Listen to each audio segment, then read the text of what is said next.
Sin duda alguna, es la voz más popular y reconocida en la radio de Aguascalientes. Con más de 30 años de llevar buen humor y alegría a sus radioescuchas, también ha incursionado en el ambiente musical de manera exitosa. En esta ocasión, en Con los pies en la tierra, está con nosotros Víctor Raúl Orozco González, mejor conocido como El Burro. Adelante, Arturo Santiesteban. Bienvenido, Burro. Hola, ¿qué tal, amigo? ¿Cómo estás, mi querido Bien. Víctor? Iba a ser aplausos, sí. No, Bueno. sí, ¿cómo ¿Así no? se puede? ¿Cómo Bueno. no? Claro que sí. Dije, pues qué seriedad, muchachos, ánimo. Pues contento, Arturo, de esta oportunidad que me das de platicar, porque pues muchas veces tenemos la posibilidad de estar saludando a la raza, la gente nos escucha, pero pocas veces saben verdaderamente qué es lo que hay dentro de nuestro corazoncito. Y de la historia que has vivido, amigo. Así es, así es. Oye, amigo, una pregunta. ¿Cómo iniciaste en esto de la locución, en la música? ¿Qué fue primero? ¿Qué fue primero? ¿Qué es el huevo o la gallina, verdad? Ah, sí, Bueno. realmente. Pues fíjate que son ya algunos años ya en esto, pues vamos ya, como bien lo decía la presentación, 33 años ya haciendo radio, no solamente en Aguascalientes, haciendo radio en Chihuahua, haciendo radio en Guadalajara, aquí en la ciudad de Aguascalientes. Pero creo que todo se lo debo a mi manager, decía, ¿no? ¿Quién lo decía? El Púas Olivares, creo, ¿no? No, Todo no se sé. lo debo a mi manager. No, fíjate que yo siento que estoy en el medio de comunicación gracias a la condenada vieja desgraciada de mi maestra de sexto de primaria. Bueno, yo decía mendiga vieja desgraciada a mi maestra de sexto de primaria. Ahora la bendecimos, ¿verdad? Ahora la bendigo, definitivamente. Dirían allí algunos, ¿pero por qué? Porque ella fue la que me lanzó precisamente a hacer esto. ¿Cómo fue? Te lo comento rápidamente. De los 30 chamacos que estábamos en el grupo, salíamos de sexto, bueno, digo, fue la de quinto y sexto de primaria porque era la misma. Me dio la misma maestra quinto y sexto de primaria. Y yo no sé qué vio en mí la señora, que de repente dijo, necesitamos las palabras de fin de curso y el que las va a decir es tú. Y me señala y yo volteaba a los lados. Yo no quiero. Oye, me asustaba. Yo decía, ¿pero por qué yo, desgraciada vieja? Bueno, resulta, Arturo, que me preparó, me dio el texto que iba yo a decir de memoria. Y yo, te lo juro que no dormí. Es más, traía yo creo que hasta diarrea. Tuve diarrea toda la noche. Pues se dio la salida de fin de curso. Todo salió bien y me aplaudieron arriba del escenario porque, bueno, esto fue en una escuela que se llamaba Ignacio López Rayón, que está ahí en la calle Rayón. Era una escuelita de la Ciudad de los Niños, que pertenecía a la Ciudad de los Niños. La maestra, ¿cómo no acordarnos de ella? El director Manuel, la maestra Chela. Después de esto me aplaudieron y dije, ah, caray. ¿Te gustó el aplauso, amigo? Se siente bonito. Salimos de la escuela, vino la secundaria, me empecé a involucrar en concursos de oratoria, concursos de poesía, en las planillas, cuando todavía había la posibilidad de hacer planillas con los niños. Bueno, total que me empezó a gustar la grilla. Y ¿sabes qué? Pues se dio que vinieron casting a Aguascalientes, pero lo que tú me preguntabas primero, ¿qué fue primero? ¿Lo de la locución o lo de la música? Quiero decirte que durante muchos años no estuve haciendo nada tratándose de locución. Simplemente concursos de poesía, oratoria, la grilla en el bachillerato y la grilla de secundaria, como siempre. Pero a la par vinieron pues oportunidades de demostrar talento que yo no lo sabía que posiblemente podría involucrarme en él. Porque pues, yo no sabía que ni siquiera cantaba. Yo cantaba con mi papá cuando íbamos en la camioneta, él ponía sus canciones y yo se las acompañaba a los cadetes, ponía Pedrito Fernández, que era la de la mochila azul, yo me la aventaba en ese tiempo, pero pues se dio la oportunidad de conocer personas que verdaderamente sabían cómo interpretar, cómo desempeñar un instrumento y dije, pues está padre y me empecé a clavar, fíjate, en eso de la música, como querer aprender por ahí de los 13, 14 años empezar a... Entonces digamos que fue primero la música.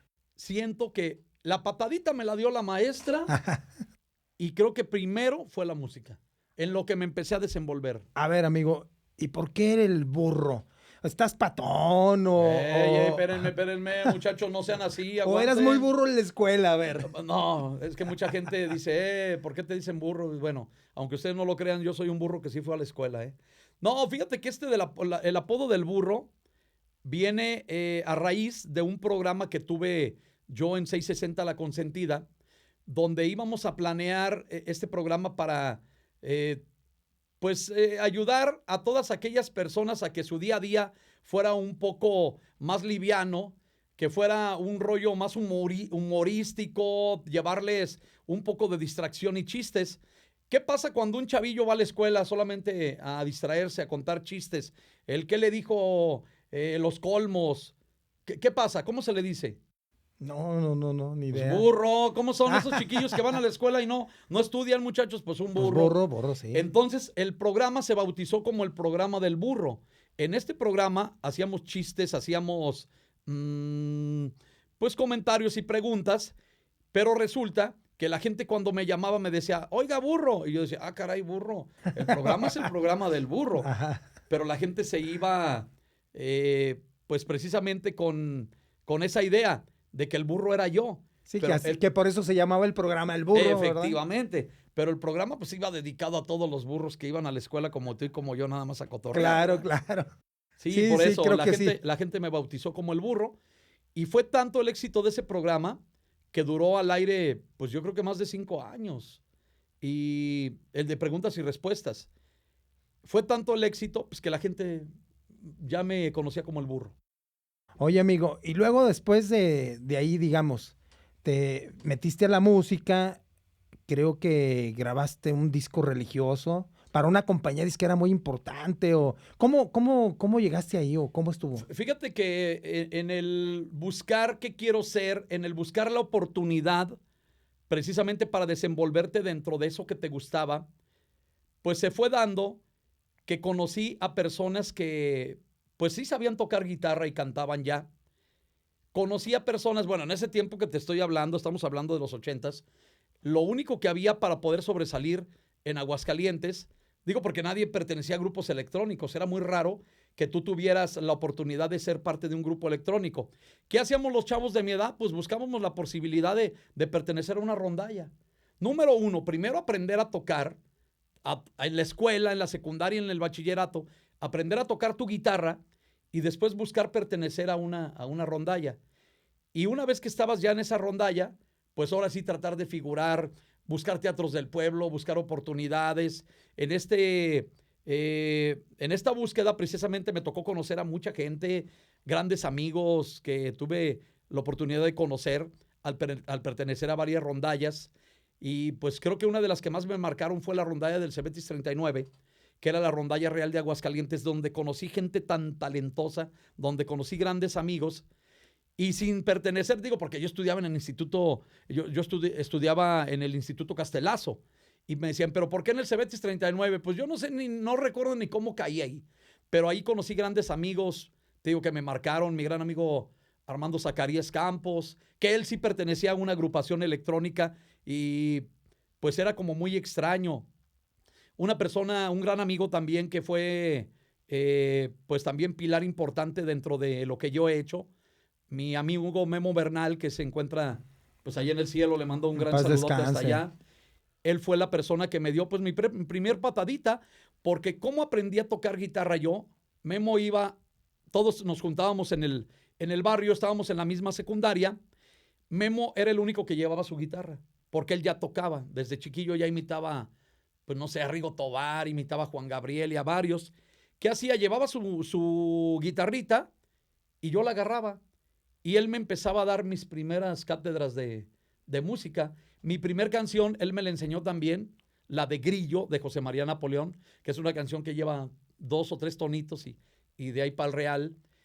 Pero vinieron cosas muy buenas después, te digo, después de la rondalla me empecé a relacionar y a conocer gente. Entonces, de ahí para adelante empezamos a pisar ya escenarios.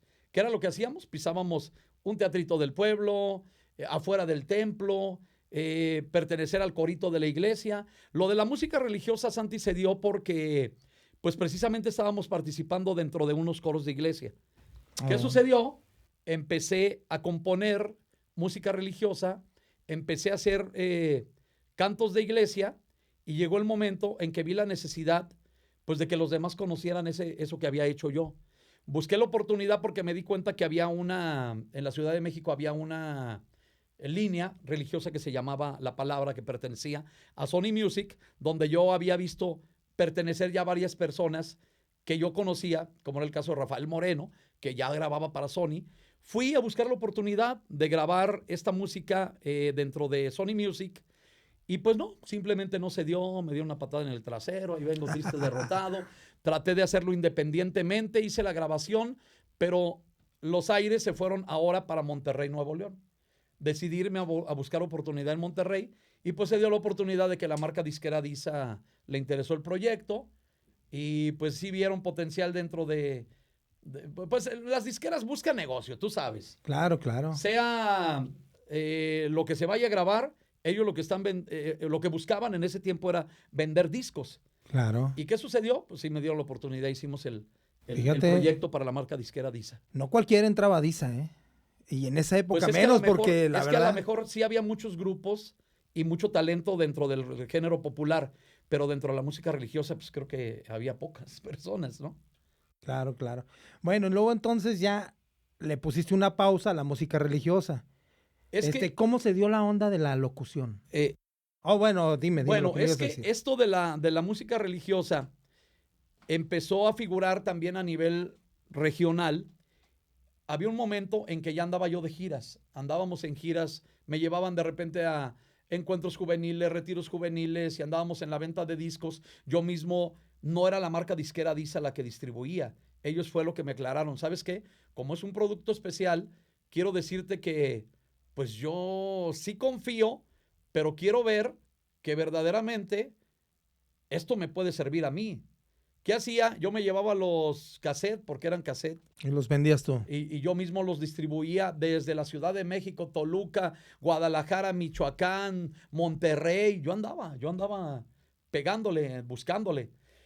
Y se da en el camino que una de las empresas de radio de repente lanza a los 16, 17 años de edad. De repente escuchamos que lanzan un casting para locutor. Los locutores de antes, tú sabes, eran formales, eran como muy ceremoniosos, de esas voces de hola, ¿cómo se encuentra? Buenas noches. ¿Dónde estarán tus hijos? Exactamente. Y los locutores que tenían voz de pito, pues desgraciadamente esos ni siquiera los pelaban. Los pelaban, así es. Ajá.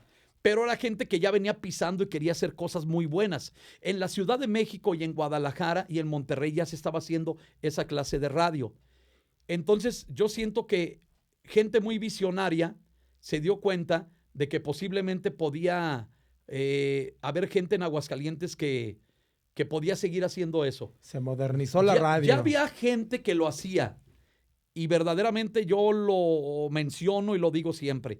Yo siento que en Aguascalientes el primero que lo hizo fue Alejandro Camarillo y después de él muchos seguimos la misma escuelita y venimos después de él en la camada de locutores que de repente echaban el gritito al aire y no tenían esa voz melodiosa y ceremoniosa que se necesitaba para poder estar en radio.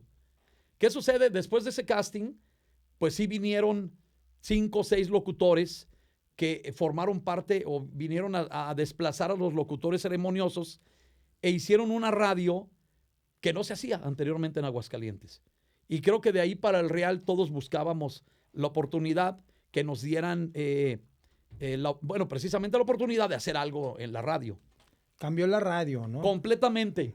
Estamos hablando de los 90s, del 91 para adelante, los locutores ceremoniosos se terminaron y llegaron los que tenían voz de pito, pero eran muy creativos al aire, que era lo que la gente quería, lo que la gente anhelaba. El humor al aire, el cotorreo. El cotorreo, el que te involucraran, que te sacaran al aire, el saber qué es lo que estaba haciendo la gente detrás del aparato receptor.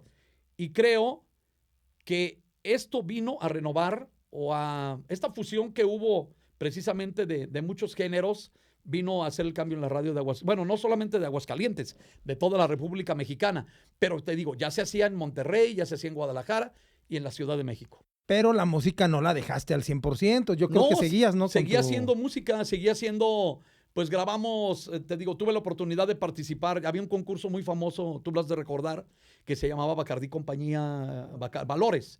Entonces, todos los que queríamos hacer algo, pues mandábamos nuestro casetito o nuestra grabación. Entonces, una vez que pasabas el primer filtro, te citaban en la Ciudad de México, llegabas, estaba el concurso y muchos nos quedamos ahí en el camino.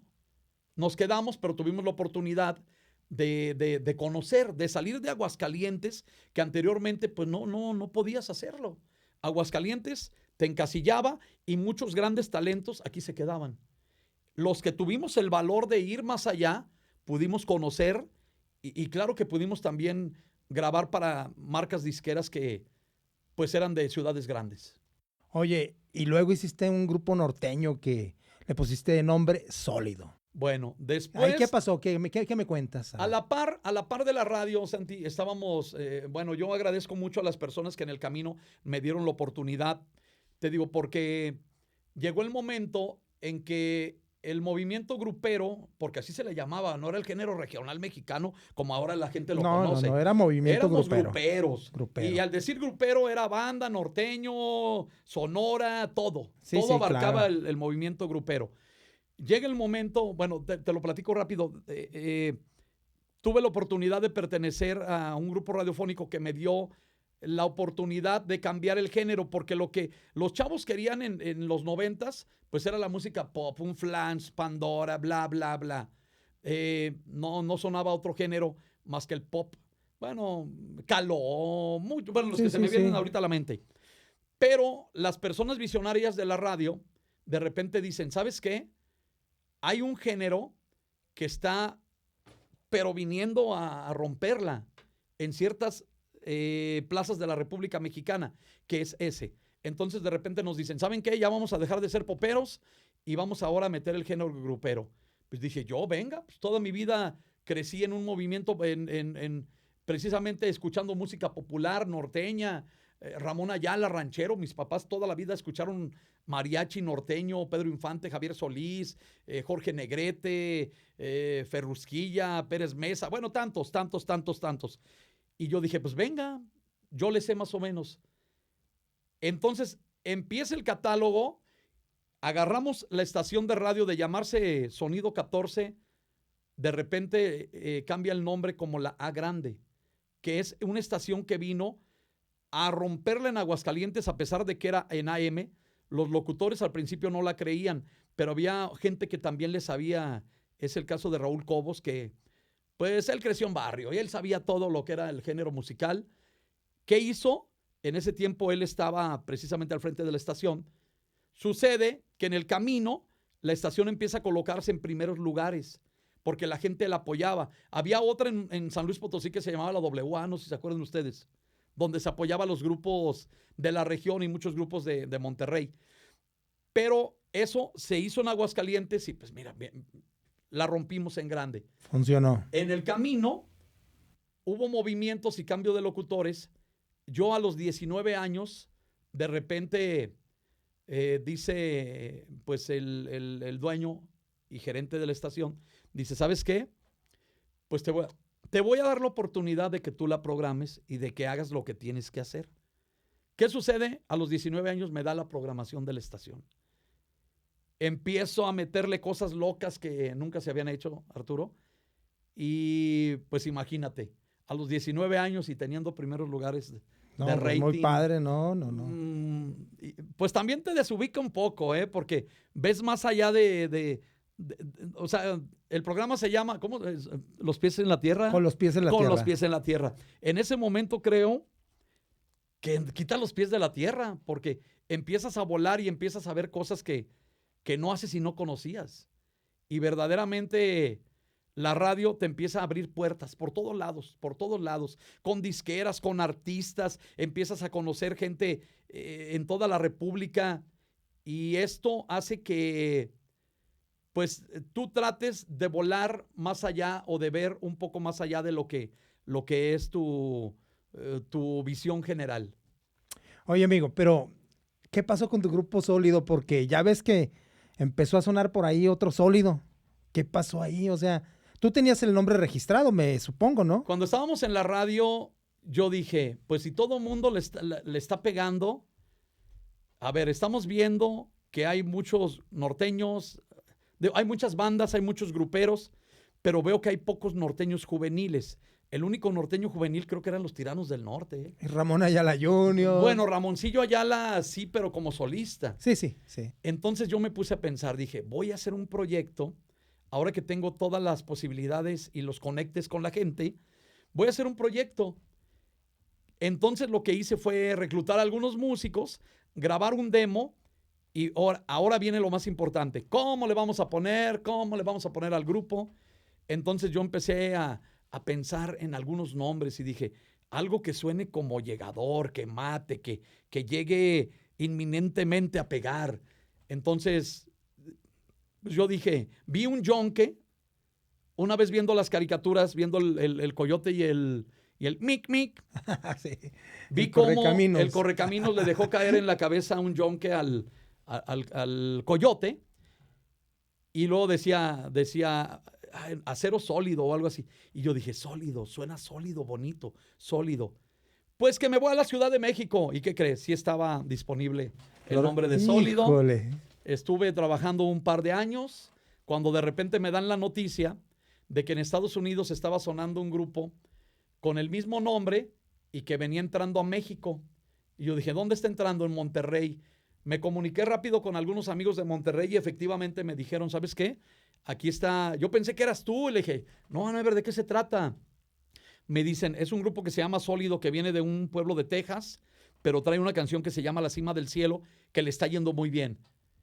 Yo rápido contacto a la persona, en ese tiempo me di cuenta que pertenecía a Freddy Records, Sí. y estuve inclusive mandando mensajes a Freddy, diciéndoles que aquí en México no podían chambear con ese nombre, porque yo lo tenía registrado. Ante el INPI, ante la Secretaría de Educación Pública, todo. El logotipo y todo estaba registrado. Pues resulta que personas que no sabían exactamente cómo se mueven los aires o los caldos por aquí en México, me dicen, ¿sabes qué? Me vale, voy a seguir trabajando. Pues que se empieza a meter a México, Arturo. Se empieza a meter a México. ¿Sabes qué hice? Monté la canción La Cima del Cielo y dije, bueno, si a esas vamos, ahí les voy. Yo les hago la mía. Sí, claro. Claro. En mis presentaciones yo aventaba La Cima del Cielo. Y la gente decía, pues estos son. Ellos se enteraron de eso, de que de repente yo empezaba a ir a trabajar a San Luis y a ciertos lugares con su canción.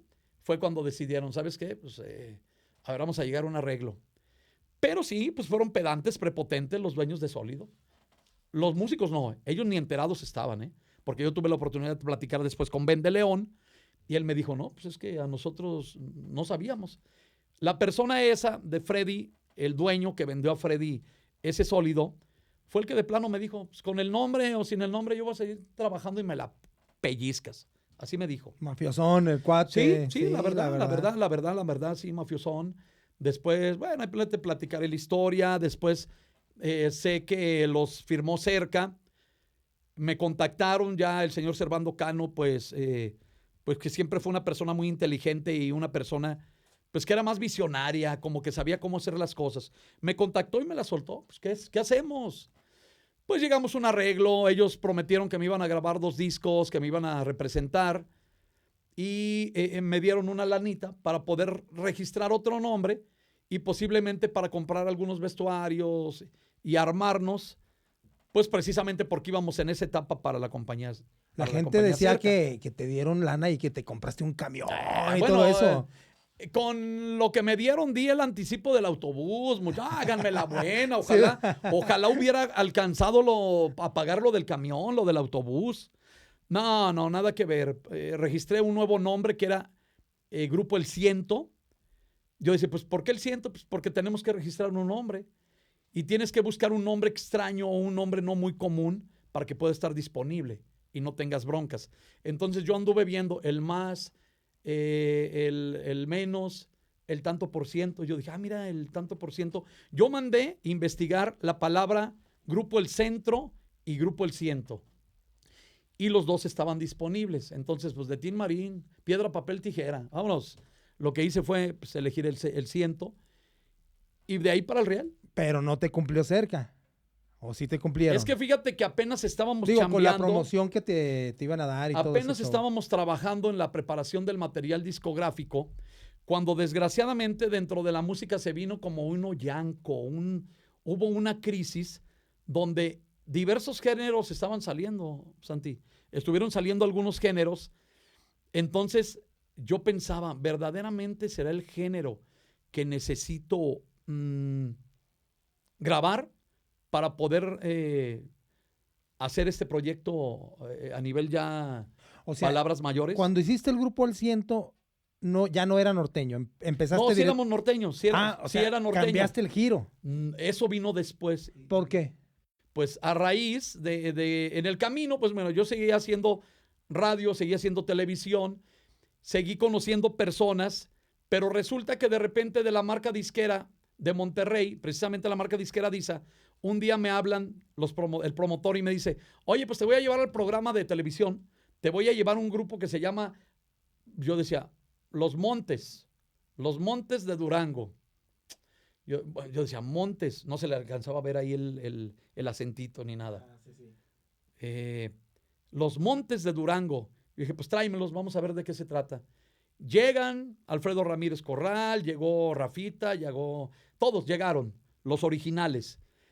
Y pues yo decía, pues que el pasito duranguense, que en Estados Unidos muy bien, pero queremos que entre a México. El pasito duranguense, no me imaginaba ni qué se trataba. Ya después cuando me dicen, oye, no es Montes, yo dije, es un apellido. No, es Los Montés, como Gato Montés, como que son del cerro, de allá, que vienen de arriba del cerro. Entonces dije, los del monte, o la del monte. Y me fui empapando poquitito de ese género y recuerdo perfectamente que esa vez llegaron aquí a Aguascalientes y Alfredo Ramírez Corral venían con el sub y baja y que empezó a sube y bailar. que baja. Exactamente, que fue el primer sencillo de Montés. Ellos querían entrar aquí a México y lo presentamos en la televisión y el cuate empezó a bailar. Y todos, mira, para comenzar, los camarógrafos estaban. La gente de producción, ¿qué es eso? Y el cuate se meneaba y parece que le estaba dando un patatús el patatús o el ataque cardíaco. Entonces, mucha gente no le auguró éxito. ¿Qué sucedió? Pues ahí hicimos algo de amistad. Resulta que después me invitaron los monteses a eventos que tenían aquí cerquita de Tabasco. Tú sabes que en esos lugares hay mucha gente que viene de Estados Unidos. Sí. Yo no sabía que en Estados Unidos ya era un trancazazazo eso. Empezaba a ser un trancazo. Pues resulta que ellos me invitaron a un evento en el Aragón. Es el salón más grande de espectáculos de Chicago. Se estaba presentando Montés junto con otras agrupaciones. Llegamos al lugar, te digo, llegamos al Aragón, invitado por Montés de Durango. Y pues al ver yo lo que era el pasito duranguense, esa vez se presentaron, bueno, te digo, Montés, estuvo Los Crudos de Durango, estuvieron Alacranes Musical, que ya sonaban también fuerte en ese tiempo allá. Yo dije, ¿esto será lo que viene para México? Pues, ¿qué crees? No me equivoqué. Ellos no se equivocaron porque lo hicieron exitazo allá en los Estados Unidos. Al rellenar el Aragón, 5,000 personas reunidas, tomando chela, y yo veía aquello tan impresionante, porque había un hoyanco aquí en México de bailes, ¿eh? ¿Qué estaba pasando en México? Había como ¿cómo decirlo? Como un descanso. Los grandes bailes ya no pegaban, Santi, aquí empezaban como a irse para abajo los bailes grandes. Ya eran eventitos de 7, 8 mil, ya no eran los eventos de 20, 30 mil personas que se hacían anteriormente. Entonces yo dije, ¿sabes qué? Creo que esto es lo que viene para México. Llegué, se lo propuse a los muchachos del grupo, les dije, ¿saben qué? Vamos a guardar un poquitito el acordeón y vamos a hacer esto. Y me pongo a sacar música duranguense, me empapé, estuve viendo más o menos, entrando, bueno, no existían redes todavía, pero entrando a buscar la música de Montés y de los grupos que ya estaban en ese tiempo. Pues resulta que armé la agrupación aquí y grabé un material discográfico. La primera presentación que tuve fue para las reinas de la feria, en un cómputo en la plaza principal, ya con la tambora, que no era una tambora, era un bombo, simplemente. Es que no existía, no te lo Sí, vendían sí, aquí en claro. México. No había un bombo como tal que te lo vendieran, a no ser que fueras una banda, y pues las bandas aquí no existían O todavía. los danzantes, ¿no? O de danzante, pero acuérdate que eran mucho más Sí, grandes. sí, cierto. Total que me presenté, igual la gente ahí en la plaza principal, mira, viendo nada más. Y yo pensé, ¿sí será de verdad esto? Bueno, no le rajé. Grabé el disco, pues no me lo vas a creer. A los 3 meses entra a México el movimiento duranguense, Y muy fuerte. pero súper mega archirrequete contra trancazo. Empezaron las broncas entre grupos, Montes de Durango se deshace y de ahí salen algunos músicos que deciden hacer otra agrupación que se llama Capaz de la Sierra. No sé si tú quieres que te siga platicando de ahí para el Real, ¿verdad? Claro, no, síguele, síguele, síguele. Bueno, después de ahí, pues Rafita, que era una de las personas que yo tenía muy buena amistad con ellos de Montes de Durango, ellos deciden hacer un grupo y le ponen Capaz de la Sierra. ¿Qué sucede? Empiezan ellos a grabar allá una canción que se llamaba Con olor a hierba o Olor a hierba. De Manuel. Entró a México, ¡pum! Madrazo, pero trancazo. ¿Pero qué crees? Los compas de Capaz no tenían el registro del nombre. No sabían ni cómo hacerle. Entonces me di a la tarea precisamente de echarles el paro y... Registraste el nombre. Y no lo registré a mi nombre. No, no, al nombre de ellos. Pude haberlo hecho, claro. Claro, claro. Pero bueno, no soy gandalla. Pude haberlo hecho, pero lo que hicimos fue pues registrarlo a nombre de Rafa. De Sergio. Sergio yo no tenía el gusto de conocerlo. Entonces ellos decían, bueno, estamos ya que en Estados Unidos sonando, pero queremos también empezar a ir a México. Pues, ¿qué crees? Que me aviento y me los traigo a Ojo Caliente Calvillo para un día de feria. Ellos me dijeron, porque venían en su autobús, venían en el autobús y dijeron, ¿sabes qué? Necesitamos mínimo 40,000 pesos de gastos para poder entrar para allá. Dije, pues vámonos, a ver si salen, vámonos. Nos aventamos y no se llevaron los 40, se llevaron como 34,000 pesos, es lo único que salió. La gente, de haber sabido que iban a tener ese grupo después de 2 años sonando a nivel nacional, te garantizo que hubieran abarrotado ahí esa Sí, fiesta. sí, sí, porque ya ves que pegó muy fuerte y llenó el estadio y... Hubo cosas muy buenas, vinieron la cosas verdad. muy buenas. Después de eso, te digo, la amistad que tuve con Capaz de la Sierra me dio para poder acompañarlos en giras allá en Estados Unidos. Me invitaron a la primer presentación que tuvieron también en los diversos lugares de Estados Unidos. Me paseé pues por gran parte de los Estados Unidos con Capaz de la Sierra. Y pues como siempre vienen las broncas, ¿cómo ves? Me tocó conocer a Sergio, me tocó hacer buena amistad con los muchachos, con los integrantes de Capaz, entre tantos grupos, ¿verdad? Pero Capaz creo que fue uno de los que tuvimos muy buena amistad. Bueno, y luego tú andabas con tu grupo en tus giras también y Sí. ya andabas porque te pegaste, ¿no? Sí, el primer material que hicimos fue como una aventura y fue un invento porque pues tú sabes que la charchetita que debe de llevar el duranguense pues es la fusión de varios sonidos. Entonces pues yo buscando en los registros me encontré una y dije vámonos con esa. Sonaba muy choncho, ni modo, pues estábamos improvisando, el primer disco así sonó, pero ¿qué crees? Que me abrió puertas por todos lados. ¿Por qué? Porque yo fui uno de los primeros que grabaron o que éramos de México, que grabábamos el género duranguense. La gran mayoría de grupos que estaban en Estados Unidos o los que estaban pegando eran de Estados Unidos y no venían. Entonces la gente le gustaba el duranguense. ¿Qué hicimos? Nos aprovechamos de esto. Un par de grupos que grabábamos. Uno de ellos era La Propiedad de Durango, que también le fue muy bien. La Propiedad de Durango y yo, como Grupo El Ciento, trabajamos, pues, ¿qué te puedo decir? Desde Michoacán hasta Durango, San Luis. Era muy extraño que me saliera algún trabajo en Aguascalientes. Más bien era por fuera de nuestro estado. En Michoacán trabajé, Jalisco, en su mayoría Jalisco, San Luis Potosí, Zacatecas, olvídate. Zacatecas lo chambeábamos. Todo estaba muy bien, la inseguridad, te digo. Todavía estaba tranquilo, Sí. ¿no? Ahí. Ya se oían cosas raras, pero Pero era muy aislado, fíjate, era muy, muy extraño. Después que, yo me enteré que, bueno, después de lo que pasó con Sergio, que lo asesinaron, yo me Sí. enteré que a ti te dieron un buen susto. Bueno, fueron varios Sí, en ¿verdad? carretera. Que te bajaron del camión y te Esa vez no fue en el encañonaron, ¿no? camión, esa vez veníamos en la VEN, porque también traía una VEN de pasajeros, que por cierto, yo venía manejándola esa vez. Resulta que sí, efectivamente me salieron personas, chavalillos de 19, 20 años, no sé exactamente. Y pues sí, con armas largas, y nos detuvieron, quiénes son, qué andan haciendo.